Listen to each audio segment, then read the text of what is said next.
Good morning, everyone. Beth Annie Stockdale here with your total body, your morning affirmations. I am in the morning, AM. You get it? It's still dark out. It's early.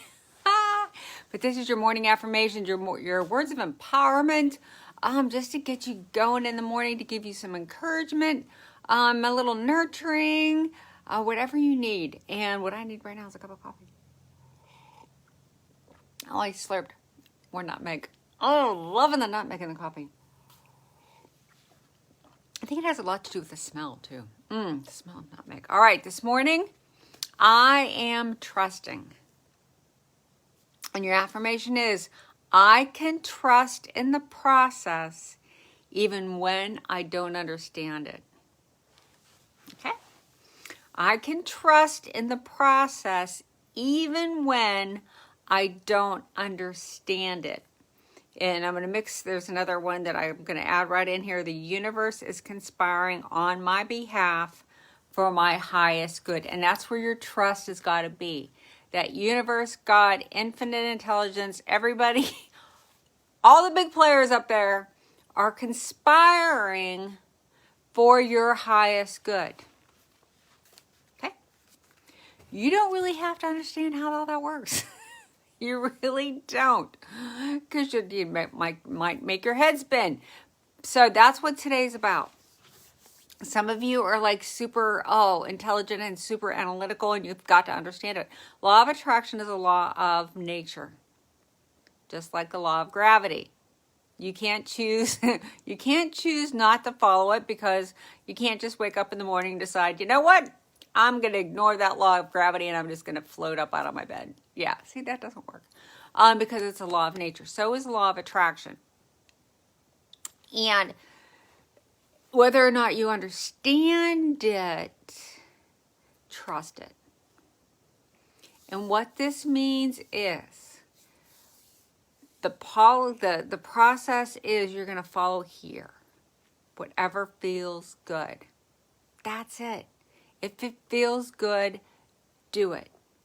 If you're feeling rushed, if you're feeling pressured, that's not the universe speaking to you. That's your ego. That's you getting in your own way because you're trying to figure it out.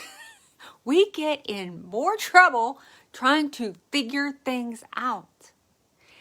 If we would just go, when we get into a flow, when we get into a momentum that just feels good, just go with it. Go where you're being led. And that's it. And trust that process. Trust that the universe, God, infinite intelligence only has your best good at heart. They're working on your behalf. So trust them. So today's affirmation is basically, don't try to figure it out. You know, unless you want to go study quantum physics, which you can, right? You know, don't get hung up in the how it's happening. Just trust that it is. And just trust in that process. And they will never do anything to hurt you. If you listen and if you pay attention. If you go out on your own and start doing your own thing, you're going to learn some lessons. You're going to feel some contrast. It may get a little uncomfortable, right? You may start going down a path that it just doesn't feel good. You start feeling pressured. It means you need to back off, because that's not where you're supposed to be going. So that's what today's all about. It's just trusting in the process. Don't try to figure out if it makes your head spin. You know, if you're into it, go for it. But don't get hung up in trying to understand how it's happening. Just trust that it's happening for your own good, for your highest benefit, for your passions, for your joy, for your highest happiness. This is Beth Annie Stockdale, your total body, bringing you these morning affirmations because it is my wish for you to be well, to feel well, and to stay well.